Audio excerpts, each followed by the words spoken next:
It was 2009, as I recall, just 2 days before New Year's.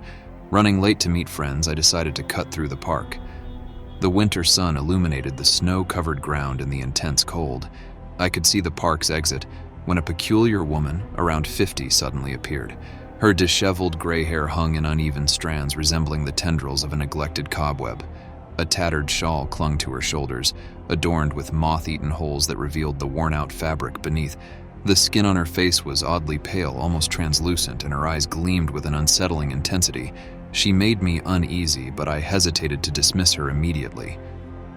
She mentioned not feeling well and asked for a sip of water from the bottle in my backpack. Unsure how she knew about the water, I reluctantly handed it over. After drinking half the bottle, she looked at me and said, "Thank you." I was about to bid her farewell when she grabbed my sleeve, saying, "For good boys, I grant one wish."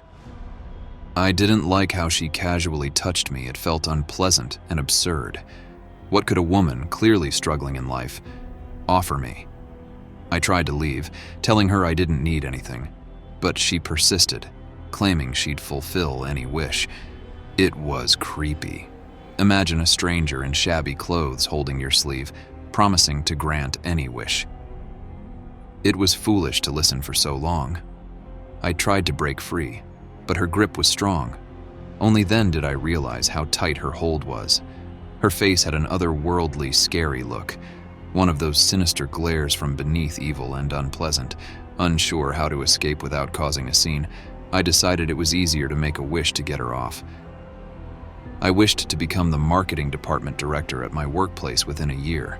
It was an unrealistic desire. I was too young, lacking experience and knowledge. Even if Bob, our current director, left tomorrow, there were better candidates than I. She smiled oddly, saying, "It will be as you wish, my dear boy. Good boys get what they want on New Year's." After she finally releasing me, I quickly walked out of the park, already late to meet my friends.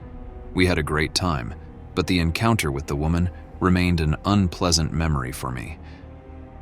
Returning to the office after the holidays, Bob was still there, and I quietly chuckled at how persistently the woman in the park demanded a wish. Ned, Bob's favorite and our best marketer, was missing. No one knew where he was until it was discovered he had a fatal accident in the mountains during the holidays. It was a devastating blow to the company, as despite being Bob's favorite, Ned was a good person. Next to leave was Sarah, a career-driven colleague who surprisingly went on long-term maternity leave to care for her child. At that moment, I remembered the woman in the park. Two people standing between me and the position of marketing department head had left. Only Bob remained, and I start freaking out every time he comes up to work later than usual. I was scared that something would happen to him. I start to feel my blame in the accident with Ned. Ned's departure was what scared me the most. I didn't know if my wish played a role or if it was entirely coincidental, but I couldn't sleep peacefully, feeling like everyone knew I was to blame. I went back to the park trying to find the woman, but she was nowhere to be seen. I didn't need that position at such a cost. By March, Bob had an accident, and it became clear he couldn't return to work.